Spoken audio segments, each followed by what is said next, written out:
She was just trying to get through security.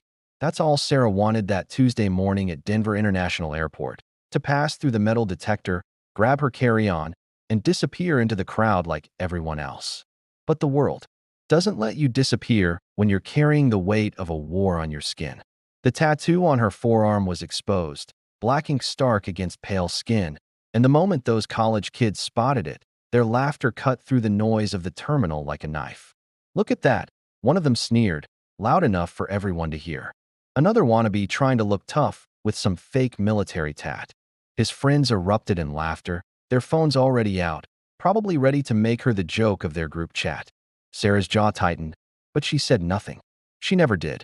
Because how do you explain to strangers what that tattoo really means when the memory of getting it still wakes you up screaming? The ink told a story most people would never understand. It wasn't just a design. It was a promise carved into flesh, a memorial that breathed with her every single day. The eagle, wings spread wide, clutching dog tags in its talons. Beneath it, coordinates that would mean nothing to anyone scrolling past, but to Sarah, they were everything. 34.5553 degrees north, 69.2075 degrees east, Helmand Province, Afghanistan. The place where her entire world shattered on a scorching afternoon in July, where the dust still tasted like copper and gunpowder in her nightmares, where she held her best friend's hand as the light left his eyes. Corporal Marcus Chun, 23 years old. The kid who could make anyone laugh even in the darkest moments, who carried photos of his little sister in his helmet, who took the blast meant for her when the IED ripped through their convoy. She got the tattoo 3 weeks after his funeral in a tiny shop in Colorado Springs, crying so hard the artist had to stop twice. It wasn't about looking tough. It was about survival, about carrying Marcus with her because the alternative, forgetting even for a second, felt like killing him all over again. But these kids didn't know that. They couldn't see past their own ignorance, their privilege of never having to understand what it means to watch your friends die for a country that forgets them the moment they come home.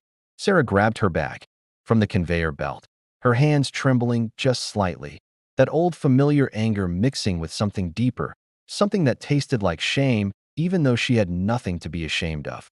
She could feel eyes on her now, other travelers glancing over, some with pity, others with that uncomfortable look people get when confronted with someone else's pain. The laughter continued behind her, and she walked faster, head down, just wanting to reach her gate and disappear into her seat. But then she heard it. Footsteps. Heavy, purposeful, moving fast. "Excuse me." The voice was deep, commanding, the kind of voice that had ordered men into battle and brought them home. Sarah turned, and her breath caught. The man standing before her was in his late 40s, maybe early 50s, with silver threading through his dark hair and eyes that had seen things most people only encountered in nightmares. He wore civilian clothes, but everything about his bearing screamed military. The straight spine, the squared shoulders, the way he carried himself like gravity worked differently for him.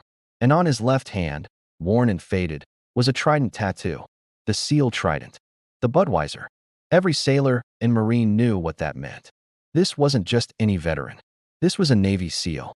And he wasn't looking at the college kids. He was looking at her tattoo, at the coordinates, at the eagle and the dog tags. His eyes flickered with recognition, with something that looked almost like pain. And then, in the middle of that crowded airport terminal, he did something Sarah never expected. He snapped to attention, shoulders back, and raised his right hand in a crisp, perfect salute. The terminal went dead silent. The laughter stopped like someone had hit a mute button. Travelers froze mid-step, bags suspended in air, conversations dying on lips. Even the college kids stood there, mouths open, phones forgotten, suddenly very small and very young. Sarah's vision blurred with tears she'd been holding back for 3 years, and without thinking, without caring who was watching, she returned the salute.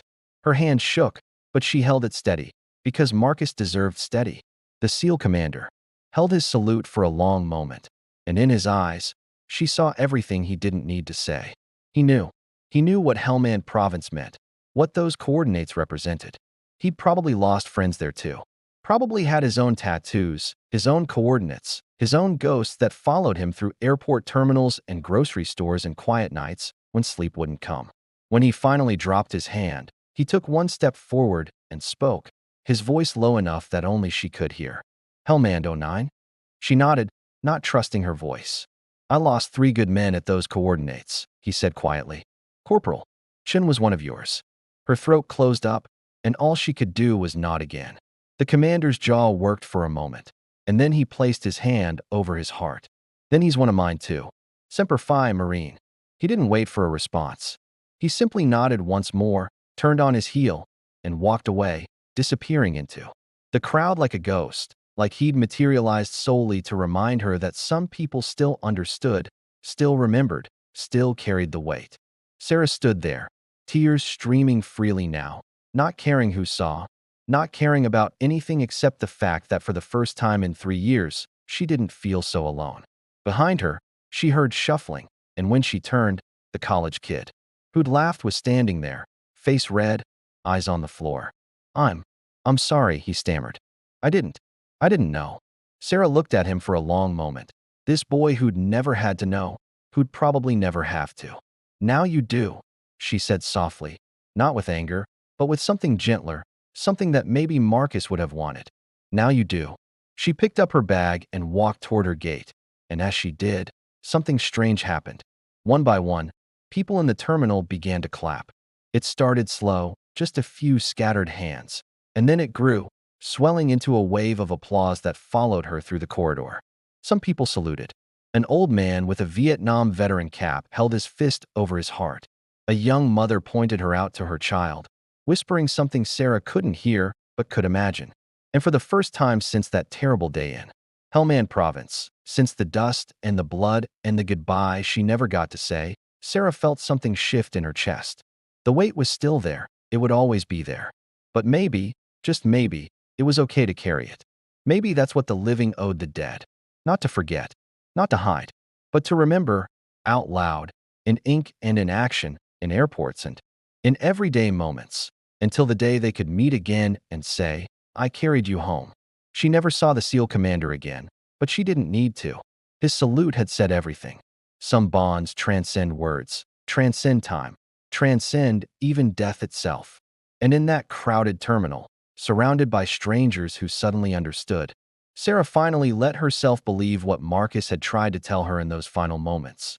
That love, real love, the kind forged in fire and sealed in sacrifice, never really dies. It just changes form.